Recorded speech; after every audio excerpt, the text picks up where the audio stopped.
ಧಾರವಾಡದ ಐಐಟಿ ಇನ್ನಷ್ಟು ಜ್ಞಾನಕೋಶಗಳಿಂದ ಸಮೃದ್ಧಗೊಂಡಿರೋ ಶುಭ ಸಂದರ್ಭ. ಆ ಹೊಸ ಜ್ಞಾನದ ಕೊಠಡಿಗಳು ಮುಖ್ಯ ದ್ವಾರದ ಸಂಕೀರ್ಣವನ್ನು ಸಂತೋಷದಿಂದ ಉದ್ಘಾಟಿಸಿರುವ ವಿದ್ಯಾಕಾಂಕ್ಷಿಗಳ ಕಣ್ಮಣಿ ಭಾರತದ ಗೌರವಾನ್ವಿತ ಉಪರಾಷ್ಟ್ರಪತಿಗಳಾದ ಶ್ರೀ ಜಗದೀಪ್ ಧನ್ಕಡ್ ಅವರ ಉತ್ಸಾಹ ತುಂಬೋ ನುಡಿಗಳನ್ನು ಕೇಳೋ ಆಸೆ ನಮ್ಮೆಲ್ಲರಿಗೆ. मैं आदरणीय भारतीय उपराष्ट्रपति जी को अपने विचार साझा करने के लिए आमंत्रित करती हूँ. It is with great honor and privilege that we request the Honorable Vice President of India to inspire us with his valuable words on this special occasion.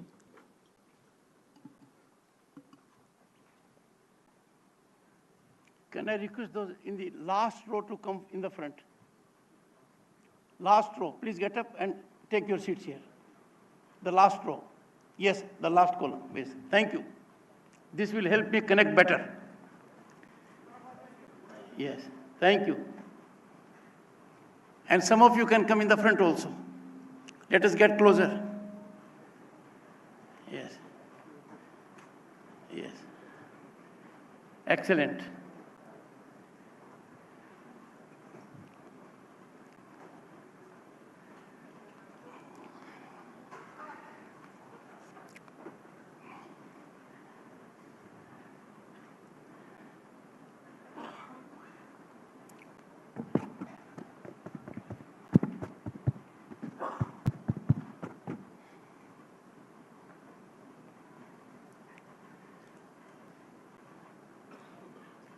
Thank you.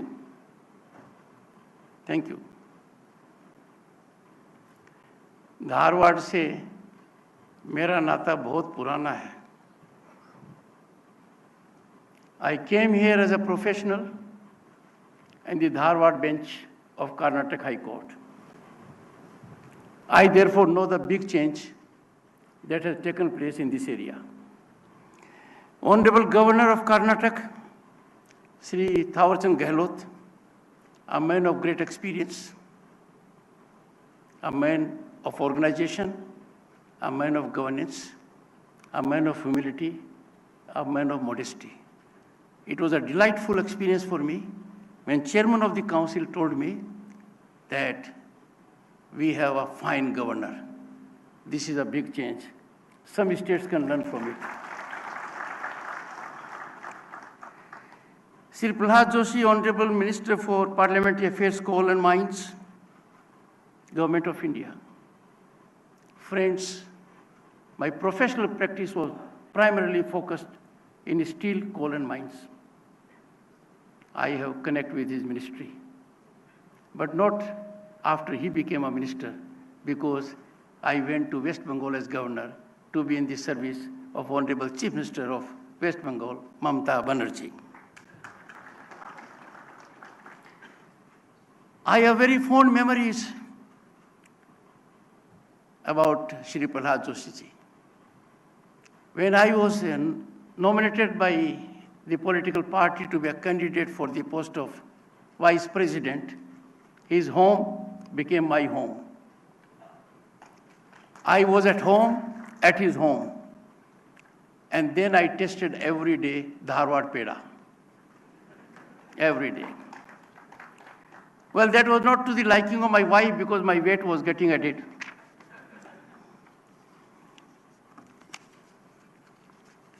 Then I have deep connect with Karnataka.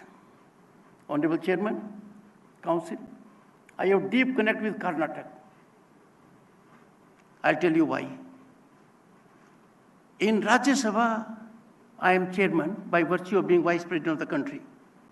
When I look right, it is Shri Prahlad Joshi. When I look left, it is Mallikarjun Kharge ji.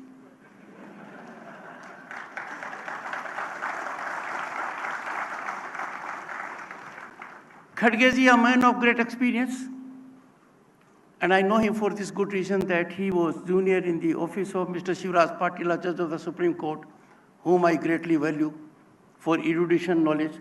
He had been Judge of the Supreme Court, also Judge of Rajasthan High Court and Chief Justice. So I have connected with Kharge ji also. Shri Joshi has given me a big challenge. I have not been able to provoke him even once. He's a cool, calm, composed person. But boys and girls, I'm still at it. Someday I will succeed and provoke him. He's extremely thoroughly updated with his work, and I know it because I was elected to Parliament in 1989.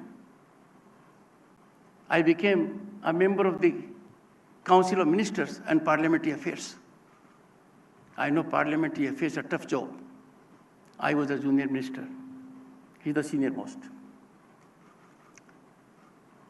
His help to me has been enormous. But his thirst for development of Dharwad is insatiable. His appetite to secure growth of this area is immeasurable. There is hardly an occasion when we did not discuss, particularly about health and education development of this area. I keep on telling him several times, sir, health is fine, education is fine, but also ensure raw material is not exported, value is added here. He is at it.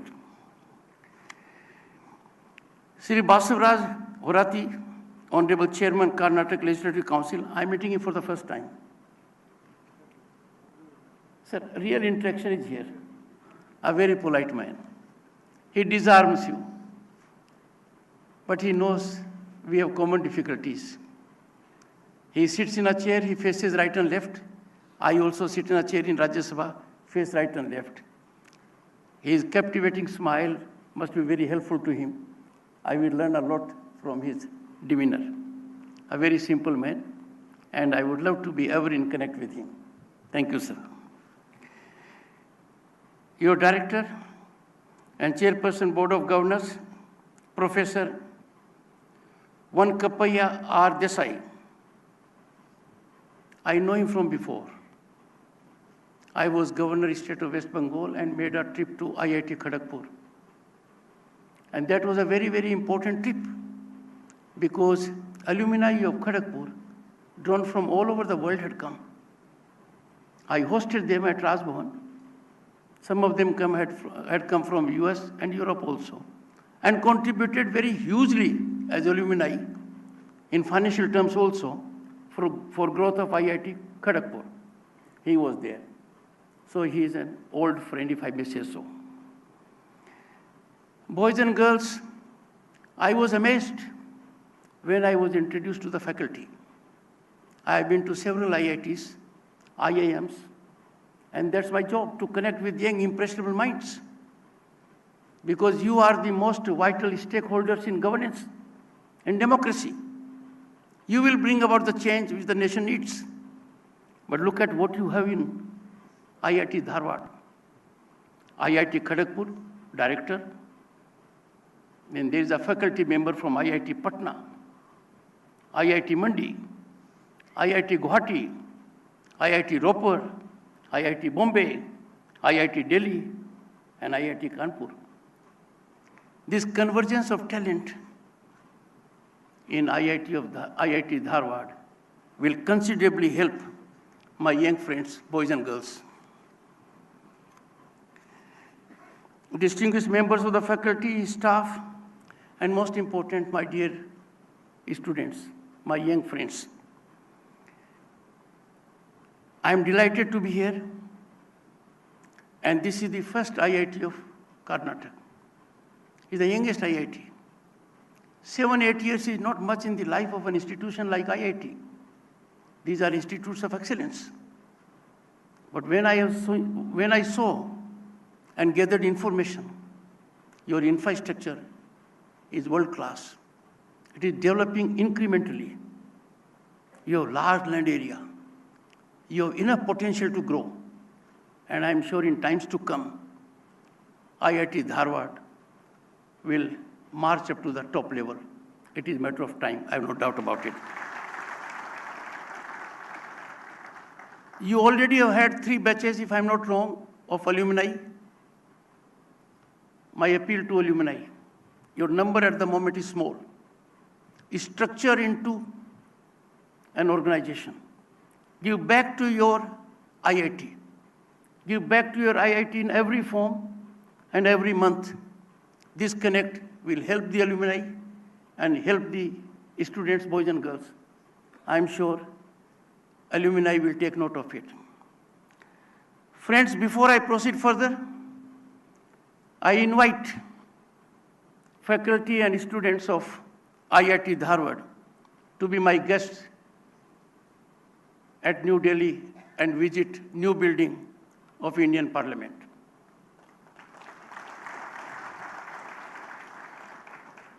Along with me, cooperation of the Honorable Minister will fructify. Your stay will be very productive, and you will come to know how in a short span of 30 months, in the face of pandemic COVID, what a miracle has been brought about in the shape of new building of Parliament.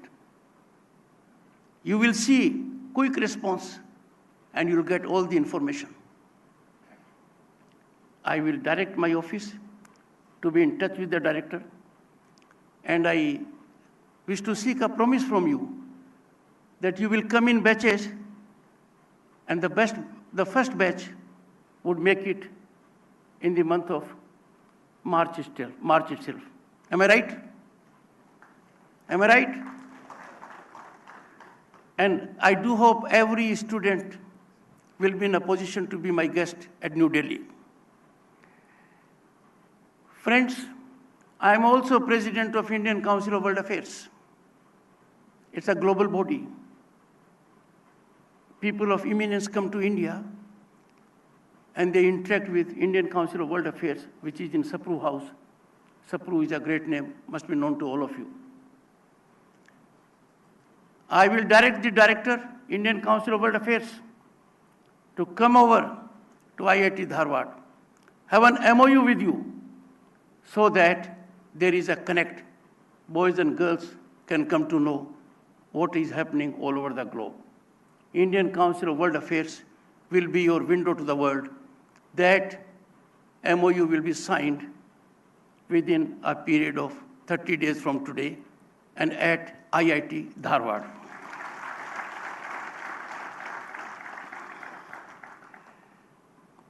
Inauguration and foundation stone laying ceremonies in this country are routine. We have seen our Honorable Prime Minister, visionary Prime Minister. He will inaugurate projects and lay the foundation stone. Then he will inaugurate also the projects for which he has laid the foundation stones. I am today privileged and honored to be doing so. Main Gate Complex, Knowledge Resource and Data Center, and Central Learning Theatre, I have inaugurated. They carry a huge potential. They will make available opportunity for you to be innovative, use your talent, and unleash it. It was a delight to lay foundation stone for the rooftop solar panel facility, which would further strengthen green energy ecosystem. Let me tell you, boys and girls, India is the international headquarters of International Solar Alliance. International Solar Alliance came into being at the initiative of our Prime Minister. And only yesterday, a big decision has been taken by the Union government that by 2025, all government buildings on rooftops will have solar panels. This is a big change. Already when we travel to villages, when I go to my village by road, there is hardly an agricultural field that is not taking advantage of solar energy. India's solar power capacity has surged 25 times, and it has reached 72,000 megawatt. Imagine, you are students of a technical institute. You are getting one of the best education. 72,000 megawatt being so generated, so clean, so green, is a great step by Bharat, home to 1/6 of humanity. Friends, you are living in times which are very different than the times I and my generation lived. We had tough challenges. We didn't have opportunities of good education. But for scholarship, I would not have made to Sainik School Chittorgarh. But you are in a prestigious institution. And look at the scenario around you. What do young minds want these days? They want three things in particular. One, they want equality before law. No democracy is complete unless there is equality before law. If some people think they are more privileged than others, there is no equality before law. If you don't have equality before law, your dignity is compromised. We have suffered far too long that some people thought they were privileged. Some people thought they were above law. Some people thought they were beyond the reach of law. Some people thought, Kanun hamara kya kar lega? And look at what has happened now. Those people are being held accountable. They are learning the hard way that equality before law is a ground reality today. It means we don't have a privileged section of the society. All are equal, all are amenable to law, all are accountable to law, and anyone engaging in transgression of law will be suffering severely and is being made to suffer in these times. Secondly, what do boys and girls need? They don't want corruption to be there. Corruption eats into their merit. They are startled when patronage secures contract, recruitment, and a job. Corruption had been our bane for too long a period. Nothing was possible a few years ago without corruption.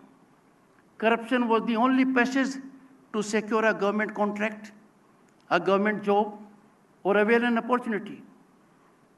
Lies and agents infested power corridors. But a big change has come now. Power corridors have been sanitized of all such people who leveraged decision-making extra-legally. These elements have been neutralized, eliminated, which means not favoritism, not patriotism, not nepotism, but only merit and merit alone will dictate outcome of your efforts. Nothing can be more rewarding for young minds that your merit will be rewarded come what more. This is the big change, boys and girls, you are facing. The third big change you are facing today, which is very wholesome for you, is an ecosystem. If you have an idea in your mind,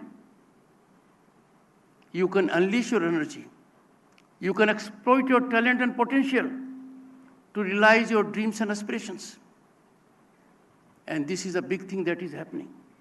And this is why I'm saying so before boys and girls of a prestigious IIT, that India has made a name for itself in startups. Look at our number of our unicorns. We happen to be number one in the world.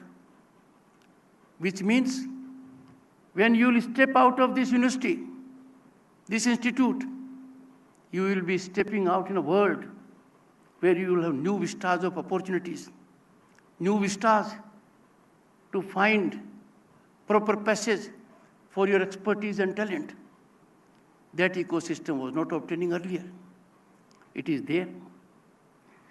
Boys and girls, what we need more? Avenues. The phenomenal growth in health and education sector in the country has really been remarkable. Talk of your region, you have several institutes about which the Honorable Minister has reflected. These make us available high quality education and growth vistas. We are at the moment in the world, boys and girls, focusing on technologies that are known as disruptive technologies. We are amongst few nations in the world who are working on it. Let me put it to you. Quantum computing. We are amongst few countries focusing on it. Government of India already has a quantum computing commission 6,000 crores have been earmarked. I have inaugurated a center here. You can scratch your brains. Do something significant. This will be remarkable. Green hydrogen mission, 19,000 crores already committed by the government. We are among 6-7 countries in the world to be so engaged. It has potential, boys and girls, before 2030 of 6-7 lakh crore investment and 6-7 lakh jobs. They will go to people like you. You will have to come out of your silos. You will have to think out of the box. You will have to grab new opportunities that are floating around. If you need any certification, look at what global institutions, International Monetary Fund, World Bank, World Economic Forum, they are saying about India. They are saying in categorical terms, India is a nation that is on the rise is unstoppable. India is a favorite destination of investment and opportunity. When it came to our digital penetration, the World Bank president said, what India has done in 6 years, others cannot do, even 4 decades and more. And why not? There are results for us to be proud of. Our digital penetration, our digital transactions, our UPI, which is accepted by several countries. Even last year, our digital transactions happened to be nearly 50% of global transactions. Can you ever imagine? I'm son of a farmer. Only last week it has appeared the direct transfer to farmers, which is a record in the world. More than 3 lakh crores have been given to 11 crore farmers in our country. Boys and girls, what is important is not that the government has given 3 lakh crore rupees. What is significant is that the farmer in the village is prepared to receive that amount directly. And that is on account of historic, epochal banking inclusion that took place. Imagine 10 years ago, more than 500 million people in the country did not have bank accounts. These people were brought into banking mechanism. That has been very helpful to us. All I'm indicating to you, friends, is that we are on a rise in our Amrit Kal, 75th year of our independence and republic, is our Gaurav Kal. Let me take you back only few months. 26 January 2024, 75th Republic Day Parade. What did you see? Full explosion of our woman power in army, defense, air force, paramilitary forces. They dominated, the world was stunned. Our woman power has emerged. Roll back in 2023, September 20 and 21, Parliament passed a historic legislation, constitutional provision, and that was 1/3 reservation for women in Lok Sabha and state legislatures. Imagine when it will be fructifying before 2030. 1/3 women will be there in Parliament. They will be there in state legislatures. They will be part of policy making. They will be defining our growth trajectory. That's a big change that has come into place. The world is stunned. Look at, never fear failure. Failure is a stepping stone to success. Let me give you a small illustration. I was Governor of State of West Bengal. Month was September 2019. Our Chandrayaan 2 was to land at moon little past midnight, around 2 a.m. or more. I had got collected about 500 students, young boys and girls, teenagers, school-going children, to be at South City, Science City at Kolkata. My wife was with me. We all were looking forward to Chandrayaan 2 landing at moon. Chandrayaan 2 reached moon. could not have soft landing. But for last 1 meter, it was a success. Young boys and girls, teenagers, there was pin drop silence. And then came a reaction from the Prime Minister. We have succeeded more than 90%, we'll succeed next time. And that next time, boys and girls came on 23rd August 2023. Chandrayaan 3 landed. Chandrayaan 3 landed successfully on the south pole of moon, created history in the world that India became the only nation to achieve this distinction. This has been done. And the force behind that is scientists, both men and women, they did it. So never fear failure. Never keep away from trying merely because there is a possibility of failure. Fear of failure is injustice to you, and solution lies with your thinking only. Boys and girls, the country is in a bit mood.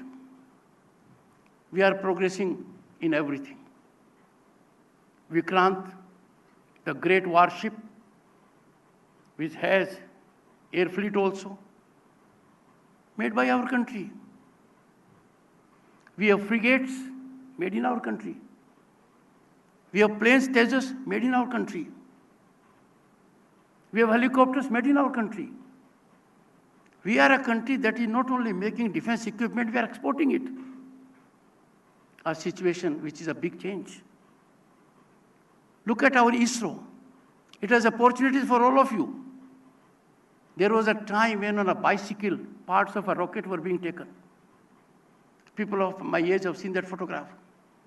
And now ISRO is putting in space satellites of US, UK, Singapore, and other countries. Look at where we are in this country. The world is looking at us. We put their satellites in space because technologically we are sound and we are good value for money. Our mission did not end with moon. We have tried on way to sun, Mars. You must have seen photographs of 4 astronauts only last week. So there is not a single month where we are not proud of what has happened. इसीलिए मैं कहता हूं, भारतीयता हमारी पहचान है. भारतीयता में हमारा अटूट विश्वास होना चाहिए. हम इस महान देश के नागरिक हैं. We must be proud of our exponential, phenomenal growth. पर कुछ चिंता की बातें भी हैं. कुछ लोगों को भारत की यह महान प्रगति हजम नहीं हो रही है. उनकी संख्या कम है. I am pained and disturbed when for petty political gains, anti-national narratives are set afloat, deliberately, by forces inimical to our country within and outside. Let me tell you, boys and girls, we have to believe in our nation.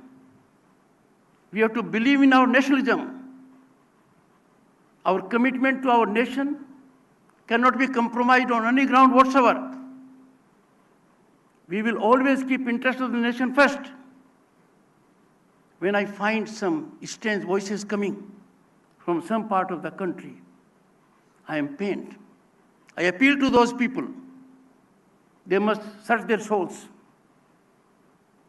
They must remember there can never be a situation for a Bharatiya not to keep interest of the nation uppermost, come what may. And those who are thinking otherwise, they need to be counseled by us. Be counseled by us. Friends,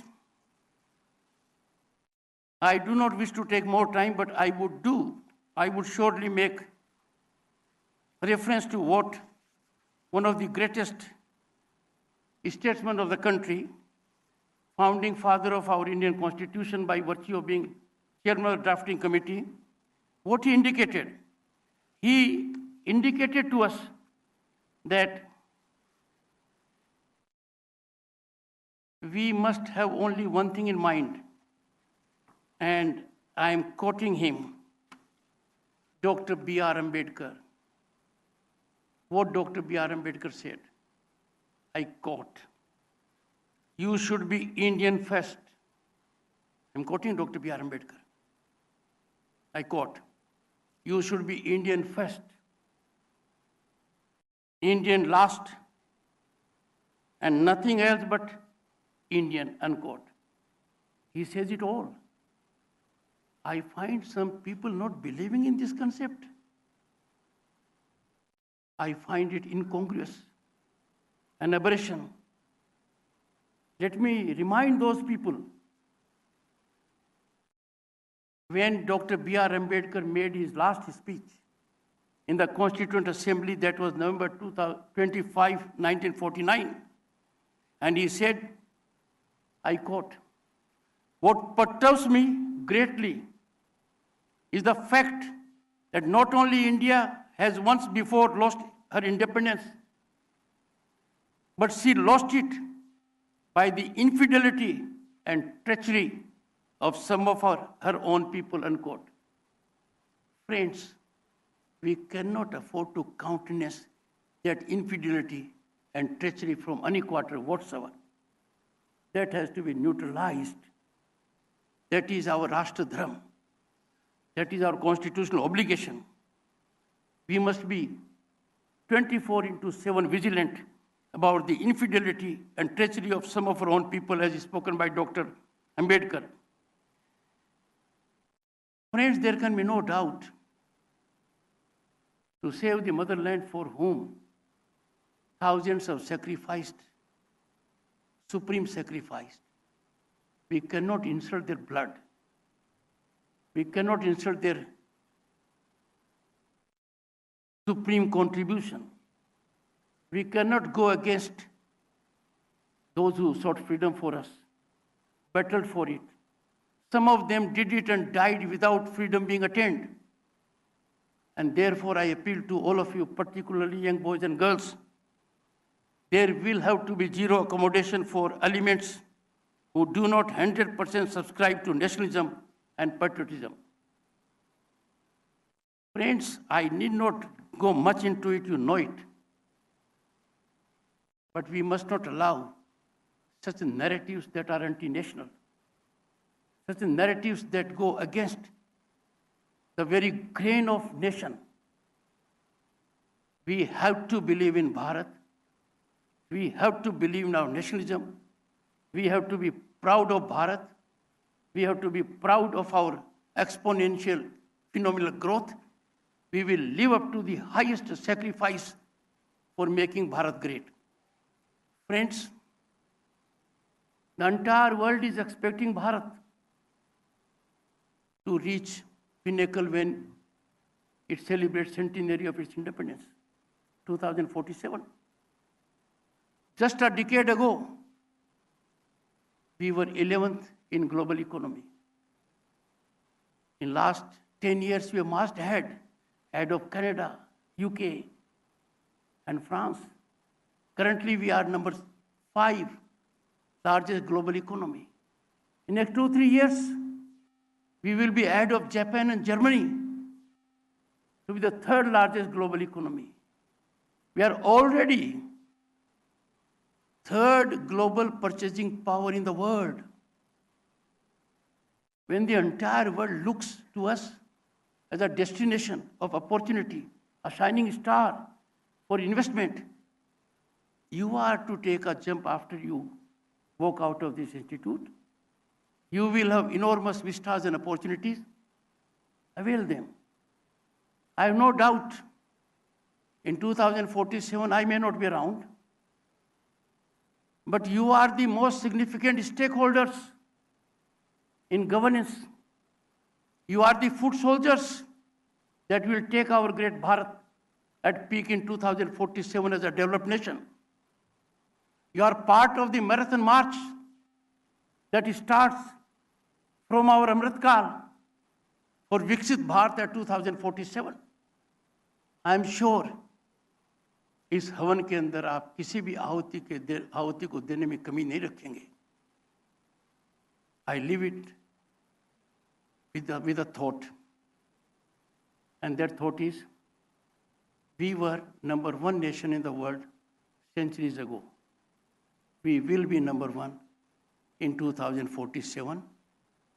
Gear up for it. Unlock. The key is with you. Best of luck to all of you. Thank you.